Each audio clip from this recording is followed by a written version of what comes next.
it is very clear that the head of the snake is the financial system. We can argue till the end of time about who runs the world. Is it the Jesuits? Is it the reptilians? Is it the Illuminati? Is it the Freemasons? We can go on and on and on and on about this. But I don't think it is reasonable to even begin arguing about the mechanism that is used to exert this control.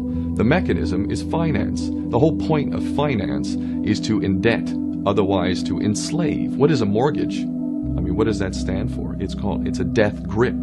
So when you get a mortgage, you have a death grip held over you because you are in debt. You don't even own the house. The bank owns the house that loans you the money to buy the house, unless you're fortunate enough to have all the money to buy it outright. And even then, you can be taxed by the government, and if you fail to keep up with those taxes, the government can then take it from you. The whole system is based on a financial fraud, which effectively takes the power that we have, and it gives it to a tiny group of individuals who are running the world through the control of finance. With the infinite supply of money that we have allowed them to take, they have literally an infinite supply of money, and with that money, and from their psychopathic point of view, they have bought everything and everyone who can be bought.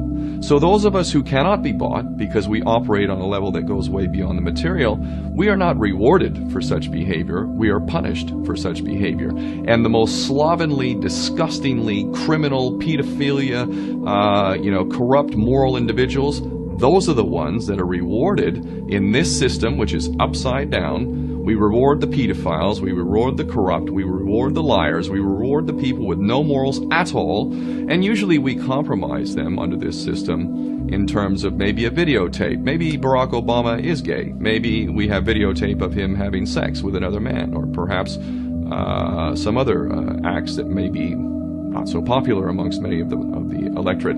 Or maybe we have videos of political leaders having sex with little boys or little girls. If I was in charge of the world and I was a psychopath and completely drunk on my own power, you can bet damn sure that's what I would do. I wouldn't allow anyone in a position of power who wasn't completely compromised. When you have an infinite supply of money, you can do this.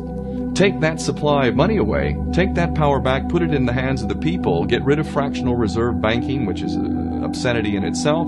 Listen to the lessons of Jesus Christ if you're a Christian who got really pissed off when he went to the temple and he saw what the money changers were doing. Let's take back control of the issuance of money, and not just on a national level. I'm happy to see in Denmark that you have your own currency, you don't have the euro, but on every country's level, they should be issuing their own currency in a transparent, non-usury based way in which it really, truly benefits the people. And in that way, we can literally free ourselves of the banking debt which is drowning us all, and we can stop scrambling for the crumbs from the table of these filthy rich psychopaths and live in a state of abundance just by changing this one thing. And I'm not just talking about abundance for Western nations who have an artificially inflated value with their currencies. We all in the West are guilty of having that reward while the rest of the world is sucking on it.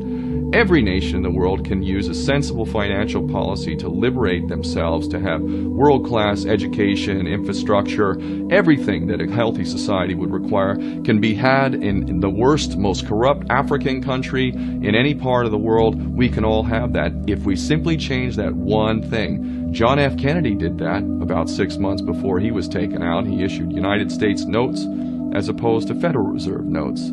I can assure you the powers that be knew the power of that act, and they took him right out. So the bottom line is, if we as people understand this very simple principle, just this one thing, change this one thing, we can solve every other problem you can name. I don't care what the problem is. I can bring it back to the financial system and an infinite supply of money for a bunch of psychopaths who are running the world, as opposed to an abundant supply of money for all of us. So in that sense, I'm very optimistic. This is not rocket science. I am not the smartest guy in the room. We can all understand this. And as soon as we do, we can exercise the same power that we had, but relinquish, and we can have a future for ourselves and our children.